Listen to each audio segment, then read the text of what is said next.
Hello everyone, my self doctor Anvika Mittal, dermatologist, और मैं पीतमपुरा में लास्ट 10 ईयर से प्रैक्टिस कर रही हूँ। आज हम बात करेंगे बहुत ही कॉमन स्किन प्रॉब्लम जिसे हम कॉमनली कहते हैं वाइट हेड्स या ब्लैक हेड्स। नाउ अब इसको समझने की कोशिश करते हैं कि हम वाइट हेड्स और ब्लैक हेड्स एक्चुअली में होते क्या हैं। देखिए, आपकी जो फेस की स्किन है उसमें बहुत सारे ऑयल ग्लैंड्स हैं जो कंटिन्यूसली ऑयल बना रहे हैं और ऑयल को स्किन की ओपनिंग से रिलीज कर रहे हैं ताकि आपकी स्किन को नमी मिलती रहे। अब किसी कारण की वजह से अगर ये जो स्किन में ओपनिंग्स हैं ऑयल ग्लैंड की ये बंद हो जाएं तो वो व्हाइट हेड या ब्लैक हेड का रूप ले लेती हैं। अब व्हाइट हेड और ब्लैक हेड क्या है? अगर तो ओपनिंग बंद हो जाए एक्स्ट्रा स्किन फॉर्मेशन से तो उसको हम व्हाइट हेड बोलते हैं, बिकॉज आपको वो छोटी छोटी व्हाइट कलर की चीजें दिखती हैं। लेकिन अगर वही ओपनिंग डेड स्किन या डस्ट या पॉल्यूशन या केराटिन की वजह से क्लॉग हो जाए तो वो ब्लैक कलर की नजर आती है, तो आप उसको ब्लैक हेड बोलते हैं। सेकेंडली, आप क्या कर सकते हैं, आप किसी अच्छे डर्मेटोलॉजिस्ट से मिलिए। डर्मेटोलॉजिस्ट आपको 2 तरीके की क्रीम्स देंगे जिनके अंदर या तो सैलिसिलिक एसिड होगा या रेटिनॉइड्स होंगे। दोनों का ही काम क्या है, या आपके ऑयल ग्लैंड्स में जाके ऑयल प्रोडक्शन कम करते हैं। सेकेंडली, आपकी सुपरफिशियल डेड स्किन को एक्सफोलिएट करते हैं। जब सुपरफिशियल डेड स्किन हटती है तो ऑब्वियसली बंद ऑयल ग्लैंड जो है वो खुल जाते हैं और ऑयल का फ्लो फिर से भर जाता है। प्लीज होम अपने आप से, जस्ट बिकॉज आपने ये वीडियो देख लिया या बहुत सारे और यूट्यूब वीडियो देख लिए हैं, सेल्फ मेडिकेशन मत कीजिए। रेटिनॉइड्स और सैलिसिलिक एसिड्स के अंदर बहुत सारे डूज एंड डोंट्स होते हैं, यानी कि आपको बहुत कम क्वांटिटी में लगाना होता है। सिर्फ आधी बूंद आधे चीक पे, आधी बूंद आधे चीक पे। ज़्यादा लगाएंगे तो रेडनेस और पीलिंग हो जाती है। अगर आप प्रेगनेंसी प्लान कर रहे हैं या प्रेग्नेंट है तब आपको इन दोनों के दोनों प्रोडक्ट्स को नहीं यूज़ करना है। तब उसका सब्सटीट्यूट होता है ग्लाइकोलिक एसिड बेस्ड क्रीम्स। कईयों के बहुत ज़्यादा थिक और मैं कहूँगी बहुत ज़्यादा रेजिस्टेंस ब्लैक हेड्स या व्हाइट हेड बन जाते हैं।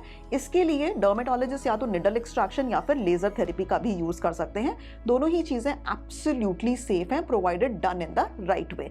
So you have the solution. मैं रिपीट करती हूँ, ऑक्लूसिव कॉस्मेटिक्स मत लगाइए। धूप और पॉल्यूशन में जाते हैं तो 2 बार फेस वॉश कीजिए। इनको अपने आप से स्क्वीज मत कीजिए। Salicylic and retinoid based gels लगाइए, और बहुत ज़्यादा थिक और रेजिस्टेंस वन है तो डॉक्टर के पास जाकर आप निडल एक्सट्रैक्शन या फिर केमिकल पील्स या फिर लेजर से इनको आप निकलवा सकते हैं। So that is thing. अब ऐसा होता क्यों है? नंबर 1 रीजन तो आप या तो प्यूबर्टी या टीनेज चल रही है और हार्मोन्स की वजह से आपके ऑयल जो है एक्सेसिव ऑयल प्रोड्यूस कर रहे हैं।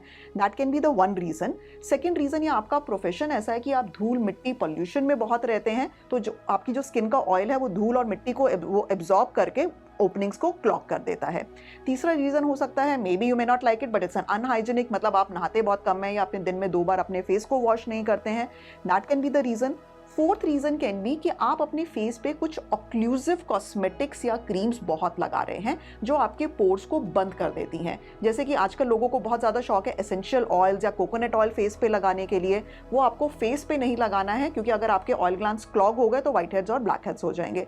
या फिर लोग आजकल बहुत थिक और गाढ़ी सनस्क्रीन्स बहुत ज़्यादा लगाते हैं। सनस्क्रीन्स भी बहुत और थिक और गाढ़ी होती है, वो ऑक्लूजन कर सकते हैं। तो आपको राइट कॉस्मेटिक्स अपने फेस के अकॉर्डिंगली लगाने हैं। जिन लोगों को डैंड्रफ इश्यूज रहते हैं, dandruff keeps falling on the forehead, तो वहां पर भी उन लोगों को व्हाइट हेड्स ज्यादा आ जाते हैं। या फिर कई लोगों को आदत होती है पूरी रात या पूरा दिन ऑयल लगा के छोड़ देते हैं, और बॉयज़ के अंदर जो उनके बाल फोरहेड पे आ रहे हैं और उन्होंने पूरा दिन या पूरी रात ऑयल लगा के छोड़ रखा है तो व्हाइट हेड्स आ सकते हैं। या फिर जिन गर्ल्स के बाल बड़े हैं और वो ओवरनाइट ऑयलिंग करके सो रही हैं तो उनको भी आ सकते हैं। अब करना क्या है और करना क्या नहीं है? First of all, please in white heads और ब्लैक हेड्स को स्क्वीज मत कीजिए। अपने आप से स्क्वीज मत कीजिए, बिकॉज अगर आप उनको स्क्वीज करते हैं तो फिर वो वहां पे गड्ढे या स्कारिंग या परमानेंट निशान छोड़ सकते हैं, जो ऑब्वियसली आपको अच्छा नहीं लगेगा। और फ्यूचर में आपको ना होए तो आपने किस तरीके का सनस्क्रीन यूज करना है या किस तरीके का मॉइस्चराइजर यूज करना है, ऑयल फ्री। आप जब मॉइस्चराइजर खरीदने जा रहे हैं या सनस्क्रीन खरीदने जा रहे हैं या फाउंडेशन खरीदने जा रहे हैं, मेक श्योर कि उसके ऊपर ऑयल फ्री या नॉन कॉमेडोजेनिक लिखा हुआ है। ऑयल फ्री या नॉन कॉमेडोजेनिक मतलब वो वाटर बेस्ड है। अगर वो वाटर बेस्ड है, ऑयल बेस्ड नहीं है, तो इन तरीके के प्रोडक्ट्स यूज करने पे आपके जो ऑयल ग्लैंड्स है वो क्लॉग नहीं होंगे।